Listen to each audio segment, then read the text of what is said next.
Hey, I'm getting ready to take my piano apart. It hasn't been tuned in a couple years.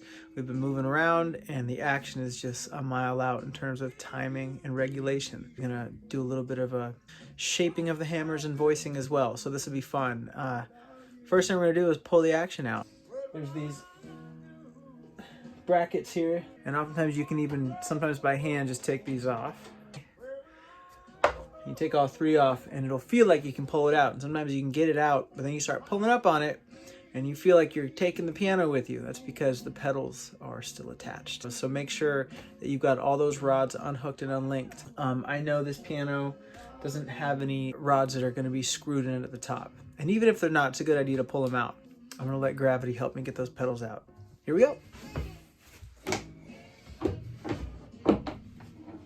Also, make sure you have a place to put your action. Might consider a hard surface because it's not a big base for these to sit on. There's usually a couple little feet on the bottom of the action where you can set them down, but you're going to want some hard surface. So I actually got a table behind the camera that the camera is actually mounted to. So that's where I'm going to put it.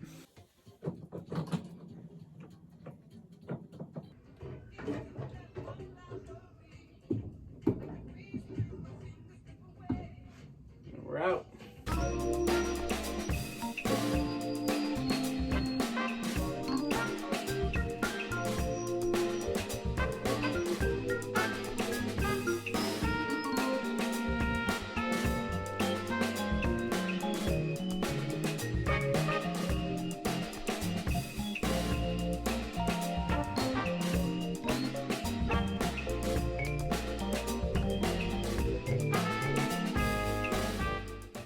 I just resurfaced the hammers, cleaned it up a little bit, and checked for any mechanical issues that were going on.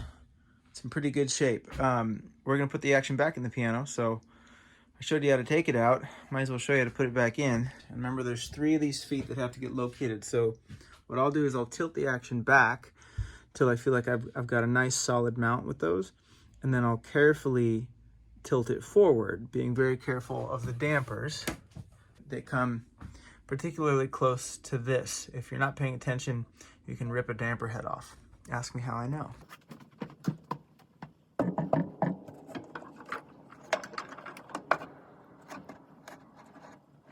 Got the action tilted back. See this damper line? If I'm not paying attention, it'd be very easy, especially when I'm trying to get it on those posts that the feet sit on. That's usually when these dampers get hit because you're holding it a little bit high and you're trying to sneak into the cabinet of the piano. And on smaller pianos especially, it can be tricky to find the room. So make sure you got a nice grip on the action wherever you can so you feel comfortable and like you're not gonna drop anything. And then we're gonna push forward and this should all locate. I wanted to talk a little bit about hammer shaping.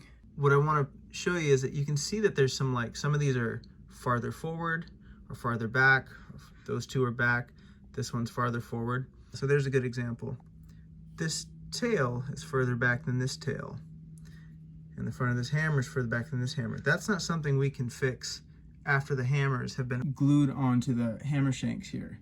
So that happens in either restoration or when the piano was built. And on some of these economy line pianos, you're gonna get some inconsistency here. But what we don't wanna do when we're filing hammers is make a perfect straight line with our filing here.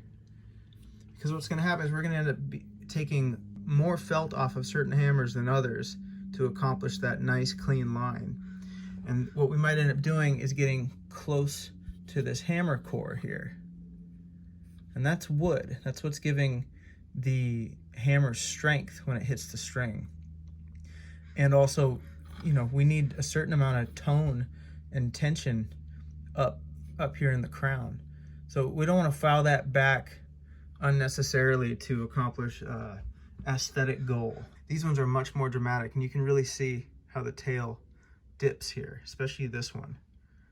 So I'm going to allow for that, and that's going to have consequences that are just part of the realities of this instrument. For example, I'm going to be taking a measurement here. We call this blow distance, hammer blow. And so this distance is an important distance that correlates with how far this key dips. And there's a certain ratio of these things we want to try to accomplish, but mainly what we're trying to create is a scenario where we can play all the way through the keystroke and the hammer can reset before we lift our fingers so that we get repetition.